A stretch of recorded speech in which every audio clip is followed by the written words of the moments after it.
All right, welcome back to Tex Talking Shop. This month's edition is your oh crap, oh snap drawer, your disaster relief. What you got? Let me show you what I got going on. Okay, so not everything here is going to fit into that drawer, right? That's just my regular taps and dies, your stud extractor, your tap sockets, your turbo sockets. I got some Healy coils in here. I don't use Healy coils on everything. And I'll show you what I'm using instead. Just your taps and dies that don't come in the kit. Some burrs, some other stuff that I don't have on arbors already. Wrenches for my tools. I'll get in one day. I'll show you all my grinders and stuff like that, and then you'll get it.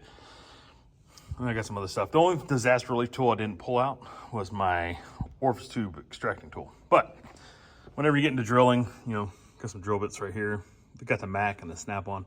The Mac are way better. Just go slow. They work really good and they last for freaking ever. The straight flutes right here. These are, if I have to use extractors, these are my favorite. This is a twisted flute, not technically a spiral. I don't like these. They kind of wear out. These are spiral flutes, and you can tell I've had these for a minute. I really don't like the spiral flutes. Left-handed drill bits and more spiral extractors. I've got more stuff out with a left-handed drill bit than I have with a spiral extractor. Right angle drill attachment. I've had the Snap-on right angle drill, and I've replaced it more times than not. So I have more extractors. You see drill bits, the extracting tool. That deal there's a nut that goes in the extracting tool. Those are drill guides. I try not to use it. I really don't like it. I do have it just in case I need it. But as you saw in last month's video, if I gotta do something, like if I gotta remove an exhaust bolt, I'm gonna weld it. So right here, brake flaring tool. You use that on the car sometimes. More brake flaring tool. I don't like using the brake flaring. This brake flaring kit. This is one of my first ones. I've had it forever. Same with that one. This is a metric, flaring kit. I have it just for the once or twice I've needed it. You got some bending tools. I've got another bending tool on the way. I do a lot of custom brake lines, but I use a different brake line. That's a video for another day. Get back over here. I think we talked about the stud extractors, the tap sockets. If you've never seen a tap socket, this goes like that. You just take your tap, put it in an appropriate one, and then it's just got a drive for a ratchet. So you can put it in there. You can use a ratchet extension. It's just kind of one of those deals. I put it in my disaster relief drawer. Got the Healy coils, turbo sockets, all that good stuff. Let's go to the top of the box, and I'll show you some other cool stuff. All right, up here, brake flaring tools, right? We got some cutters in here, ratcheting cutter, another cutter. The other thing I didn't put in here is files. Files are an important thing whenever you're flaring brake tools. And then there's a reamer on the end of that guy right there whenever we're making brake lines. We'll do a brake line video one day. Over here we've got big taps and dies, right? You gotta have big taps and dies. Actually, I got a big Sert sitting up here too. And if you've ever done a Triton V8, you know what this is. This is a reamer, ream out the spark plug hole. That's the tap the hole.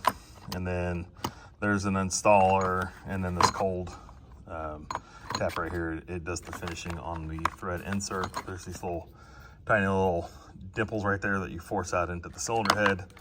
Once you get it done, put a little thread locker on there. All right, and if you know the difference between a Windsor or a Romeo engine, you know what this is for. Right. We'll just leave it at that. Drill bits, like I said, these are drill bits I've had forever. They're Snap-on drill bits. I use them. I don't use them a lot. Mac drill bits, I like way better. Those were better. Got a couple drills. Another one, you see that's got a 3/8 adapter in there. Whenever I'm running my drill pump, I put this with a little strap on there. You run it forever. Compressor never knows the difference. Got some time certs right here. Time certs I prefer over Healy coils, but you don't always use time certs on some of the stuff. As you know, I've got the big 3 on the Healy coils, right? I got your M6 by 1.0, your 8 by 1.25, your 10 by 1.5, and your 12 by 1.25. All right, you know what I'm running into on these, right?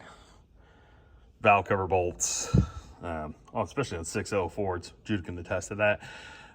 He can tell you which one, where, and why. You get the picture on that one. These time certs right here, if you see the countersink tools right there, you know what I'm using those for. Oil drain plugs. Whenever people damage they go and pull threads on aluminum pans. Rather than putting another pan in there, you can go and use this time Sert kit. And there's kind of a more of an explanation needed for it than I have time, but you know, use all the tools. You see the countersink, and if you see right here, you can see there's a focus. Focus is not going to focus. You can see there's a little shoulder right there. That's kind of why you countersink it, so it's flush, right? This is the beauty of time Sert's rethread tool. Different than a tap, right? It's the rethread tool, or it's the chase threads, not to go and create new threads. So that's gonna do it on my disaster relief setup. I know people have way better stuff and way more stuff and all that, but just for everything I've run into in 28 years, this pretty much takes the cake right here. So make sure you do the trio there with the like, comment, subscribe. And from Dripping Springs, Texas, this is Speed Rich on Tech Talk Shop. Thanks for watching.